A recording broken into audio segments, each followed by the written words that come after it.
Yo, salut mes petits Mogis, j'espère que vous allez bien. On se retrouve aujourd'hui pour la review du chapitre 495 de Kingdom ou Kingdom, donc un chapitre dont on va parler en long, en large et en travers.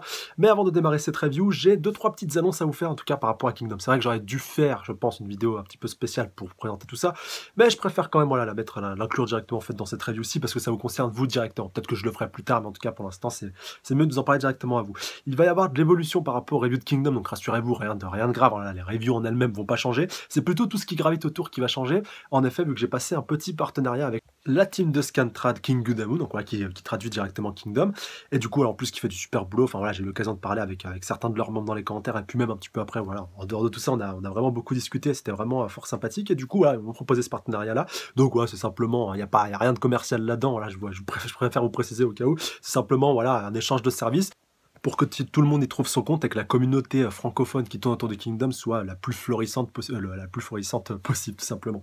Et pour ce faire, en fait, et bah, toutes les semaines, j'aurai une petite rubrique, une petite pastiche, si on peut le qualifier comme ça, une petite news sur leur site directement, le site de la Kingdom, où justement je pourrais poster ma review et du coup, bah, ça pourra rendre le site un petit peu plus attractif et du coup, bah, essayer de faire grandir la communauté de Kingdom. Donc, voilà, c'est vraiment quelque chose de super sympa. D'ailleurs, je vous mettrai le lien directement du site dans la description. Et voilà, j'espère en tout cas que ça vous plaira et que ça plaira aussi, bien entendu. Bah, voilà, je m'adresse directement à vous, à tous les nouveaux arrivants qui viennent directement de la team de Scantra. En tout cas, bienvenue à vous sur la chaîne et j'espère que ça vous plaira. D'ailleurs, je vais vous faire un petit descriptif assez rapide, voilà, pour vous présenter un petit peu le concept au cas où vous ne connaissez pas. Donc, je ne vais pas vous faire toute la liste des mangas que je fais en review parce qu'elle serait beaucoup trop longue. Donc, je vous la mettrai bien complète, bien détaillée dans la description. Mais voilà, dites-vous bien que tous les gros trucs qui marchent en ce moment, bah oui, quelque part, faut bien faire des choses qui plaisent. Mais voilà, bien entendu, je prends beaucoup de plaisir à le faire et je fais aussi des mangas un petit peu moins connus. Mais voilà, tout ce qui est DBS, Dragon Ball Super, donc voilà, Fairy Tail, même Naruto Shippuden, One Piece, tout ça, voilà, je fais en review, Nanatsu no Taizai, Seven Deadly Sins, voilà, Shoko Ikinosoma, enfin, même Berserk, il y en a vraiment beaucoup que je fais en review, donc voilà, je vous donne vraiment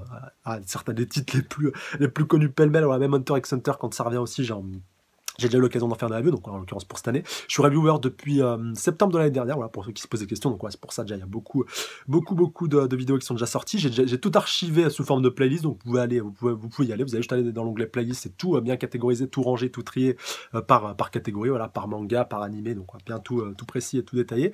Et pour ceux voilà, qui se demandent un petit peu autour de quoi tourne ma chaîne, bah, c'est un petit peu comme Gonzalo. Moi, je pense qu'à peu près tout le monde doit le connaître dans le YouTube Manga Game maintenant. Sauf que moi, j'essaie un petit peu de me démarquer en faisant plus de séries un petit peu moins connues, voilà, un petit peu moins connues du grand public, qui peuvent être aussi un petit peu sous-cotées, ou même pour des valeurs montantes. Donc voilà, il y a un petit peu de tout sur ma chaîne, et j'espère encore une fois que ça vous plaira. Et bien entendu aussi, si vous avez des précisions, vous avez des questions supplémentaires, l'espace commentaire est fait pour ça, et voilà, c'est ma petite vantardise, c'est mon petit instant vantard, mais je réponds et je lis à tous les commentaires, voilà, même si ça prend beaucoup de temps des fois, que je prends un petit moment par semaine, mais je réponds à tout le monde et je lis tous vos commentaires. Donc voilà, vraiment, n'hésitez pas, si vous avez la moindre question, ou la moindre petite précision par rapport à ce que je fais, par rapport à mon travail, l'espace commentaire est fait pour ça.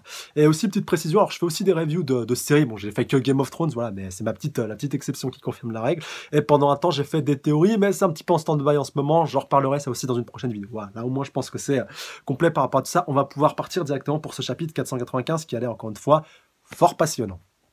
Enfin, ultime et dernière petite précision par rapport aux reviews, il existe 3 types de reviews, donc ouais, c'est assez aléatoire, je switch un petit peu entre les 3 selon les mangas, puis selon le chapitre en question.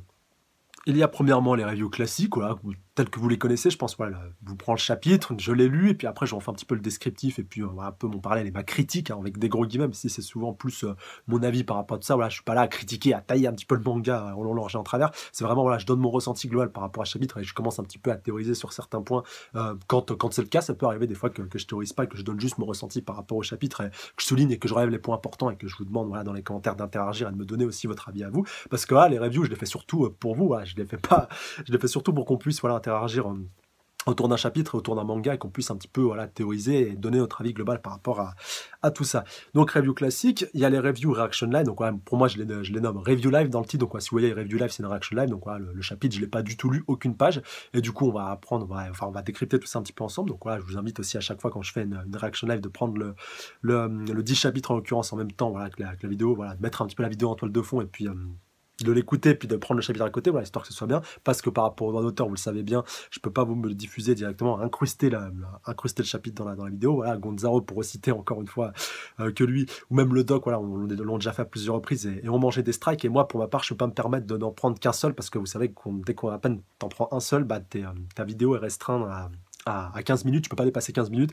Et comme vous allez vous en rendre compte assez rapidement, bah, mes reviews dépassent très souvent les 15 minutes, même si je m'efforce vraiment semaine après semaine d'essayer de réduire le temps global, même si c'est vrai que des fois quand il y a beaucoup de choses à dire, bah, c'est pas tout le temps évident. Voilà. Pour donner un exemple, avec l'attaque des Titans, donc ouais, Shingeki no Kyojin, pour les ceux qui préfèrent le titre japonais, voilà, ma dernière review en date, par exemple, me fait même mes 2 reviews en date, vu que les derniers chapitres étaient assez condensés, il y avait énormément d'informations, j'avais dépassé assez aisément les 30 minutes, donc voilà, bien pour vous préciser tout ça.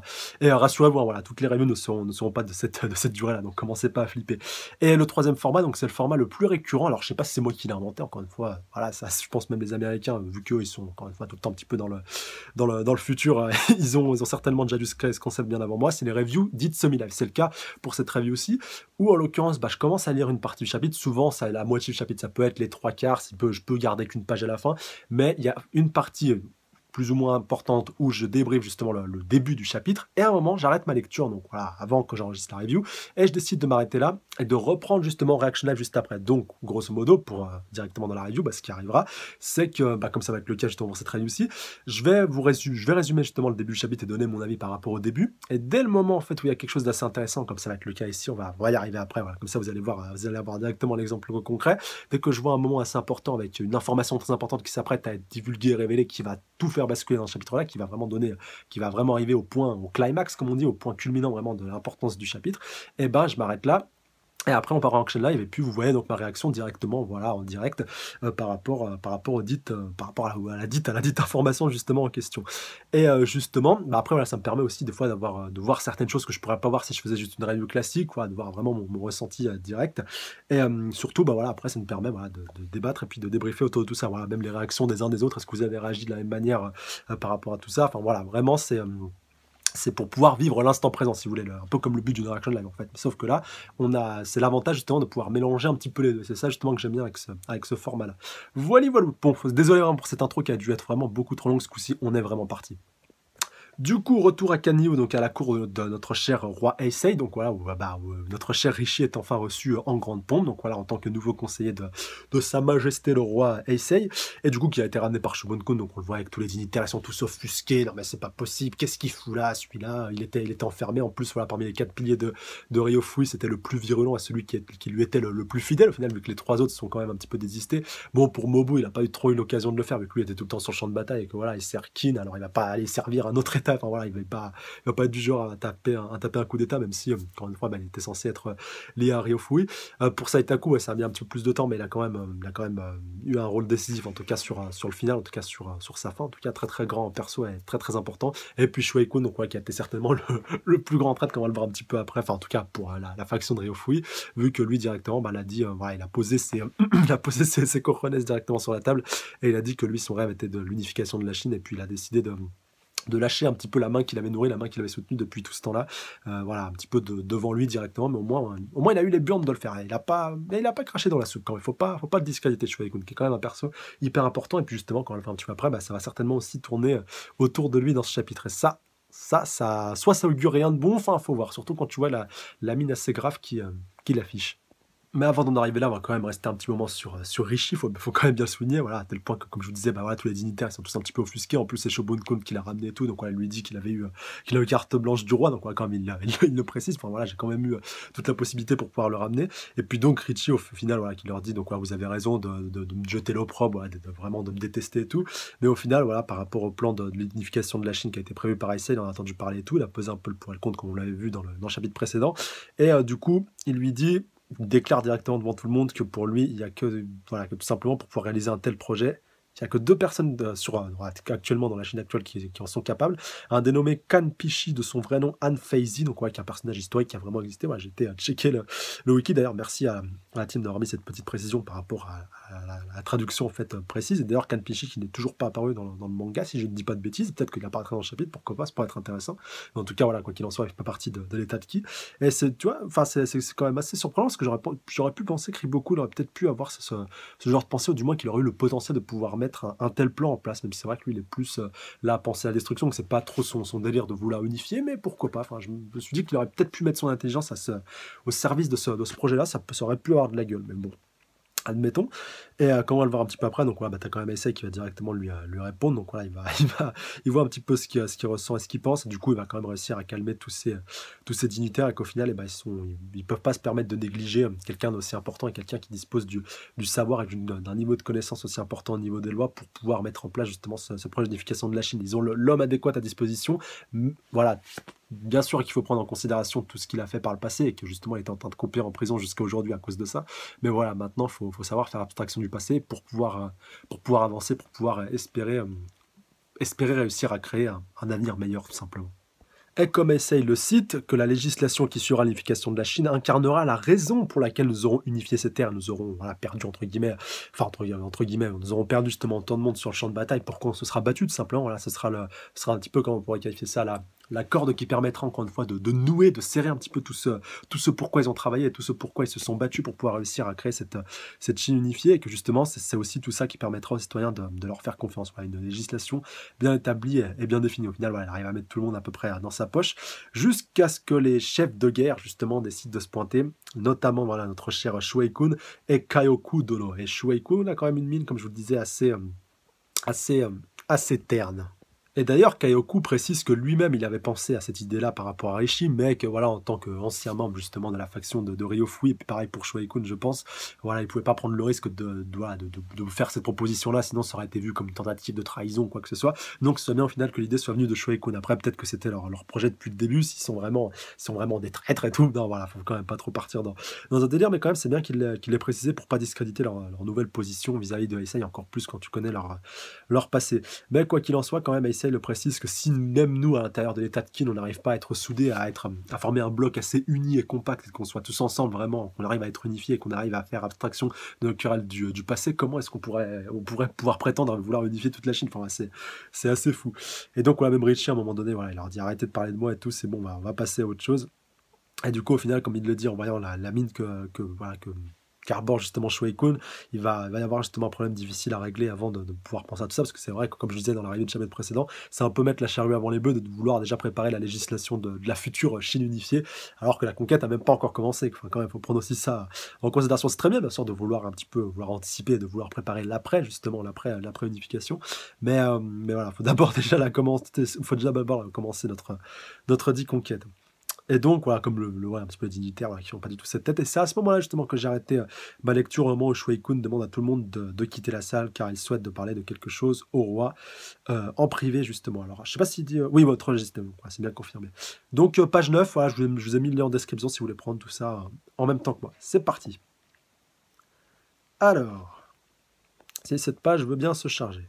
Alors, encore une fois, les dessins, donc même Shobunku, tout le monde est dehors. Ça me rappelle un peu quand Uki s'était présenté enfin, en tout cas, la première fois qu'il allait s'apprêter à partir en guerre justement pour Heisei, que justement elle avait dit allez, venez mon roi, maintenant on va partir unifier la Chine. Enfin, je me rappelle qu'il avait. Enfin, ça rappelle vraiment les demandes de Uki. Enfin, voilà, vraiment que Uki qui faisait ce genre de déclaration, je veux être seul avec le roi et tout. Enfin, c'est assez ouf. Du coup, c'est rare, donc voilà, comme le souligne Heisei. Non, c'est la première fois que vous demandez cela. Qu'est-ce qui vous inquiète, Shuei-kun? Donc, voilà, en l'occurrence, pour que tu demandes à avoir une audience privée juste avec moi dans la salle du trône. Et donc, quel est ce problème qui ne peut être partagé avec les autres? Est-ce qu'il aurait des remords par rapport à Ryofui, ou est-ce qu'il a besoin absolument de lui? Je sais pas, ça pourrait être intéressant. L'année prochaine, nous allons lancer une attaque de grande ampleur contre Zhao. Je sais, oui, en utilisant Kokuyu, nous allons commencer notre campagne avec les régions de l'ouest de Zhao, donc voilà, leur dernière conquête. Et donc, exactement, sire, toutefois, avec Riboku aux commandes des défenses de Zhao, je ne vois aucun moyen de conquérir ces terres. Donc voilà, c'est quand même son grand stratège militaire qui lui dit ça, c'est pas rien. Donc est-ce qu'il faudrait mieux changer de stratégie et que justement seuls les deux soient au courant? Ça pourrait être intéressant. Et donc, que voulez-vous dire? Donc tu vois, essaye un petit peu tout transpirant. Shuei-kun.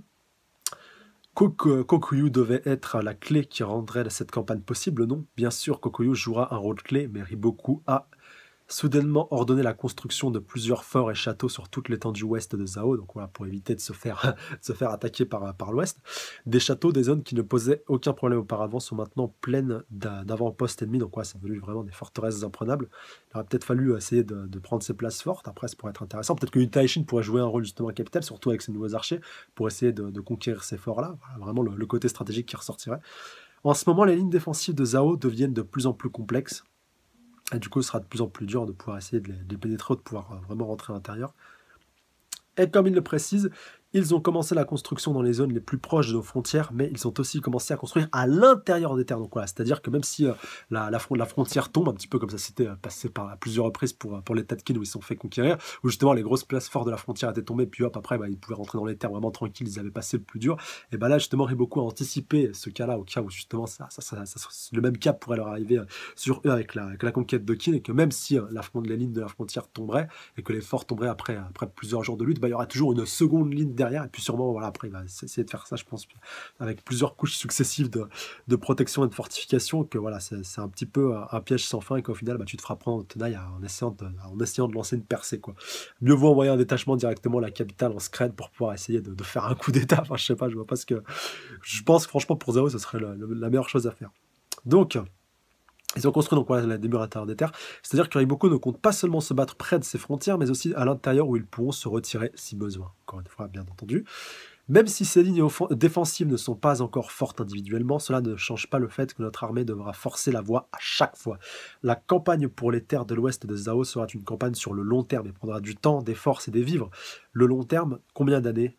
10 ans. Oula 10 ans de siège si tu veux essayer de conquérir l'état de Zhao. Et encore, faut pas que, je pense en prenant en compte juste l'état de Zhao en tant qu'adversaire, pas en prenant en compte les autres états qui pourraient potentiellement aussi se pointer, genre Shu, ouais, voilà, pour aller prêter main forte à Zhao. Non, non, ça aussi, ça, faut aussi le prendre en considération. Donc 10 ans, mais oui, sire, il ne serait alors impossible de conquérir les 6 autres états en 15 ans comme prévu. Et du coup, je dirais que Riboku a réalisé que Qin n'a pas assez de ressources et d'énergie pour unifier les 7 états si nous ne nous emparons pas rapidement de Zhao. De ce fait, il a décidé de faire durer la guerre le plus possible, voilà, avec une guerre d'usure. Majesté, vu que nous parlons de Riboku, même si nous réussissons à nous emparer des terres de l'ouest de Zhao, dans les 10 ans, il nous faudrait encore quelques années pour la capitale royale, Kantan. Ah ouais, encore quelques années, ah ouais, quand même. Malheureusement, j'en conclus que si nous utilisons une approche traditionnelle, conquérir Zhao en 15 ans sera incertain, sans même parler de l'unification, c'est sûr. Donc voilà, on voit vraiment que l'essai est catastrophé, donc c'est... Et donc on voit Issei qui a assez songeur, donc voilà, page suivante. Vous avez parlé d'approche traditionnelle, non? Eh bah oui, il va falloir tenter une approche un peu moins conventionnelle, va-t-on dire. Ce qui veut dire qu'il y a une méthode qui sort de l'ordinaire que nous pourrions utiliser. Et donc je pense que Shueikun, même lui, il y a déjà pensé. Shueikun, oui, sire, même si elle coûterait la vie de nombreux hommes, il n'y a qu'une seule autre option pour nous, aussi étrange soit-elle. Un plan étrange qui nous coûterait beaucoup de vie. Bah envoyer un détachement privé pour taper un coup d'état, je vois que ça. Qu'est-ce que cela implique exactement, Shueikun? Donc voilà, lui dit sire, je vais vous expliquer, veuillez m'écouter attentivement. Tout d'abord, la capitale royale de Zhao, Kantan. Kantan, oui, on connaît, est protégée à l'ouest par la chaîne de montagnes de Taiku, un bouclier naturel. Je crois qu'il y a une petite note, voilà, les montagnes Taihang. Alors, est-ce qu'il faudrait faire appel aux hommes des montagnes et peut-être à Yotanwa pour pouvoir tenter cette conquête? Ah, ça pourrait être intéressant à voir. Il pourrait avoir un rôle stratégique hyper intéressant, ça c'est sûr. Donc au sud se trouve Gyuye, la deuxième plus grande ville de Zhao, qui se trouve au bord de la rivière Jaune. On peut véritablement dire que Kantan est entouré par un mur de fer. Donc je sais quand même, le JSA. Actuellement, Riboku se concentre sur la fortification à l'ouest, après les montagnes. Il voit les montagnes comme sa dernière ligne défensive et veut empêcher l'ennemi de s'en approcher. Cependant, j'espère pour toi, Shueikun, que Riboku, il n'a pas fait exprès de laisser cette potentielle petite brèche que tu t'apprêtes à révéler pour pouvoir mieux te prendre en tenaille. Ça serait vraiment ouf. Le fait qu'il concentre ses efforts sur une seule zone peut aussi vouloir dire qu'il se préoccupe uniquement de celle-ci.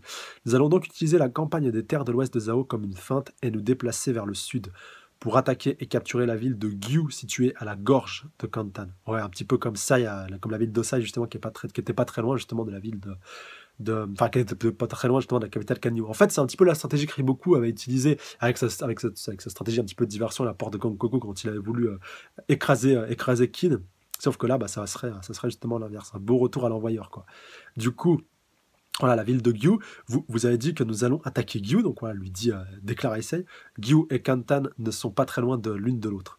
Je sais qu'ignorer toutes nos précédentes stratégies pour attaquer uniquement Gyu peut sembler stupide, mais le fait est que si nous ne passons pas par une approche comme celle-ci, nous ne pourrons jamais avoir Riboku. Mais quelque chose comme ça, votre majesté, coûtera énormément de vie, je pense. Alors attendez, on va voir. Si nous réussissons à capturer Gyu dans 3 ans, nous pourrons nous emparer de Kantan et détruire Zhao. 3 ans, quand même. 3 ans de tout ça, ça aussi, ça va être une guerre d'usure, mais à leur manière. Bien sûr, vous n'avez pas tort non plus. Plonger dans les terres de Zhao et attaquer Gyu est un acte dénué de logique. Considérez cela comme une stratégie risible. En partant du principe que nous atteignons Gyu, nous allons être attaqués par les formidables unités défensives de la capitale royale qui se trouvent dans la région. Et oui, bien entendu que Kantan, ils vont se bouger directement pour aller fortifier Gyu, qui est le dernier bastion, comme on l'a vu juste avant Kantan. Dire qu'assiéger et capturer Gyu dans un tel environnement est difficile est un euphémisme. Je crains qu'en lançant une telle attaque, les pertes seraient incomparables. Et si au final nous perdons, nous devrons nous préparer à la possibilité que nos forces soient totalement anéanties. J'aime bien, on voit tous nos trois futurs grands généraux avec, avec Chinois, puis toute son unité. Toutefois, c'est nécessaire pour la conquête des 6 États. En tant que chef des affaires militaires, je pense que cette attaque est une étape nécessaire pour l'unification. Je vous en prie, Votre Majesté, je vous demande de trouver la résolution appropriée et de donner l'ordre de préparer l'attaque sur Gyu. Donc, en gros, de trouver les mots pour que ça passe mieux. Et il est vraiment, il est sûr de lui. Écoute, franchement, c'est un très très grand stratège. Donc, je pense que voilà, s'il dit que c'est la seule possibilité, en tout cas, qui serait viable sur du plus ou moins long terme, plus sur du court terme, en l'occurrence en partant sur une échelle de 3 ans, alors qu'on partait plus sur 10 ou 15 ans au début. Mais là, franchement, ça pourrait être pas mal. Mais je peux pas m'empêcher de me demander, par rapport à justement cette attaque-là, 3 ans, quand même, 3 ans, c'est beaucoup. En 3 ans, quand même, on va pas dire que Riboku n'aurait pas le temps de pouvoir voilà, un petit peu de mobiliser toutes les troupes de l'état de Zhao pour pouvoir justement venir solidifier, et puis même sans parler de Gyu, voilà, vu qu'il y aura justement ce siège pendant plus de 3 ans, mais déjà pour solidifier le bastion et puis la forteresse de Gyu. Et pareil pour Kantan, voilà, la capitale sera encore plus, solidifiée, justement, consolidée si ce siège-là était amené à durer 3 ans. Moi, je voyais vraiment plus la chose comme une attaque éclair. Peut-être 1 mois, voilà. 1 mois, ça aurait vraiment été quelque chose voilà, de réalisable avec une troupe réduite. Après, voilà, le plan peut toujours encore un petit peu évoluer, ça c'est sûr et certain. Mais voilà, quand même, il faut le prendre tout ça en considération. Et du coup, la confrontation avec Riboku qui pourrait être imminente. Mais comme je vous l'ai dit, ça, franchement, c'est quelque chose auquel je crois.